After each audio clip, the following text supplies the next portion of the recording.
Okay, good morning sa ating lahat mga ka-agri at mga kaibigan. Nandito naman tayo sa ating sitawan. This morning, activity natin ngayon ay isi-share namin sa inyo ang amin pong pag-aabono, papakain sa ating pong sitaw sa edad na 43 days mga ka-agri, no? Ang 43 days na sitaw ay mayroon ng mga maliliit na bunga mga ka-agri at may mga bulaklak na, no, mga ka-agri. Napakarami na nilang mga bulaklak. Kung mapapansin ninyo, yan, maraming mga bulaklak mga ka-agri. Ngayon dito tayo sa pagpapakain. Ang ganitong edad na 43 days mga ka-agri ay dapat mag-aabono po tayo ng Nitrabor at saka yung winner ng Yara fertilizer.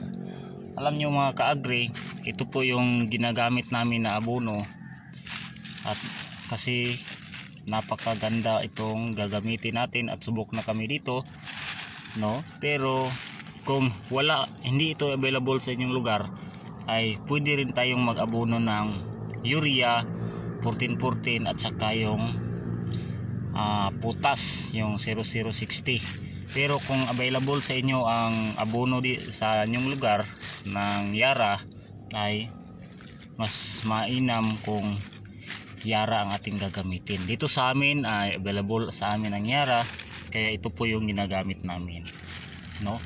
Take note, kapag ganitong edad na nagsisimula ng namunga ang atin pong sitaw, ay mag-aabono po tayo ng dito sa amin ay Yara, Nitrabor ay 1 kilo, no? At saka Yara winner 2 kilo, bali 3 kilo lahat mga ka-agri sa isang drum na tubig, to 200 liters. Ito po itutunawin namin, no? Tutunawin namin at saka magdidilig po tayo ng isang lata ng sardinas, no?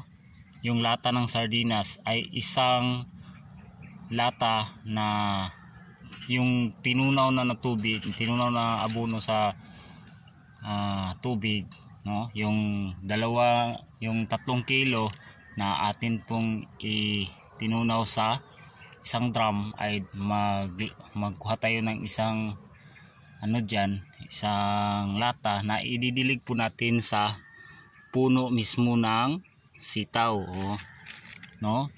Tapos kung wala po kayong Yara sa inyong lugar na available, ay mag-aabono po tayo ng 3 kilo pa rin mga ka-agri na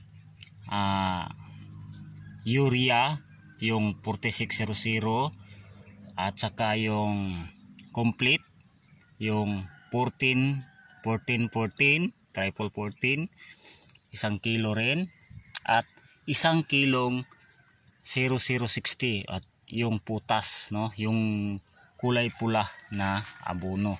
Yung 3 kilo na yan ay atin pong hahaluin doon din sa 200 liters, no, na tubig o isang drum. Kasya na yan sa ganito